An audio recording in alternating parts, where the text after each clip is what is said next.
Ayan, hello mga ka-food trips. So today meron tayong pupuntahan sa Arayat kung saan sikat na kainan, dinadayo ng mga food vloggers dito.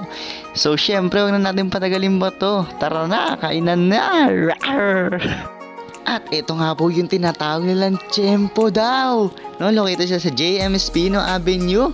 So, ayan na, nauna na ang aking Jo at the same time si Pamangkin. So, ito talaga guys, napakaganda nito dahil itong Tiyempo na to, may kasama siyang kuan. So, the good thing pa doon guys is isa lang pala yung owner niyan. Ang ganda ng mga view natin din eh. Yan. So, dito umu-order na nga po kami dito. Tamang ngiti lang si Mahal. At the same time, ito na may pamangking ko at pakaway-kaway lang. Tamang ready ng lumapang ha. At ito nga po pala yung ating price list guys. Paki-post na lang para sa ibang detalye. Yan. So, ito naman yung mga ating uniqueness nila. Mapapasoy sauce toyo ka talaga, Nini. Grabe ba? Ayan. So, ito naman na si Mahal. Tinanong ko sila dito kung first time ba nila kumain sa kawali. So, ayan guys, oh. Ang dami. Actually, marami naman yung ulam. Sakto din naman yung kanin. Nakakabusog siya. Ayan. So, ito, si Princess. Unang titikim.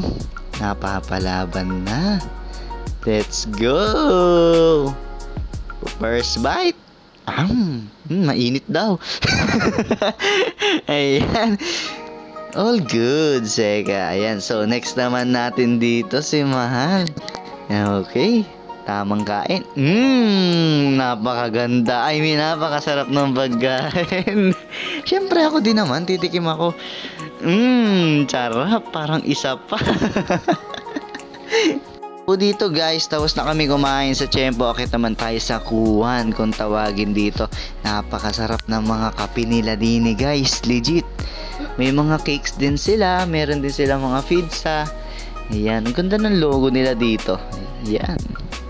If you can see guys, sobrang ganda ng place. Ang babait pa ng mga stops natin dito. At the same time, ito yung mga price list nila. Pakipost na lang para sa ibang detalye po. Okay, yan. So while waiting guys, sa napakasarap na kape. Tamang dito ako na-attract sa kanilang mga libro, di ba? Ang cute. Yan. So hello princess. Yan. So syempre, ito naman si Mahal. Hello, wandang people. Okay. Yeah. So ito ang sarap. Ito yung iniinom ko na yan is white mocha. Ito daw yung kanilang best seller. So syempre tinry ko best seller eh. Yan. So tinikman ko, sarap naman talaga. Nakakawala ng stress. Ito naman in order ni Mahal is yung dark chocolate. Dark chocolate coffee with prop. Yan. Kasi mahilig daw siya sa prop. Ayan, sarap. Talagang kikiligin ka sa sarap. Isang higop pa lang, kilig agad. Ayan guys, so ito yung pizza nila. Ito yung tinry namin, spam pizza kung tawagin. Mayroon siyang tatlong klaseng cheese. Yan, so hindi na namin naubos guys dahil sobrang busog namin talaga, legit. Instant yan, Tiyempo. Pagkatapos after nyan, diretso sa Kuwan.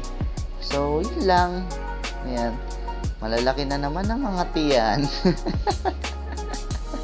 Yeah, alright. Bye-bye. See you to the next food trip, guys. Woo! Yeah.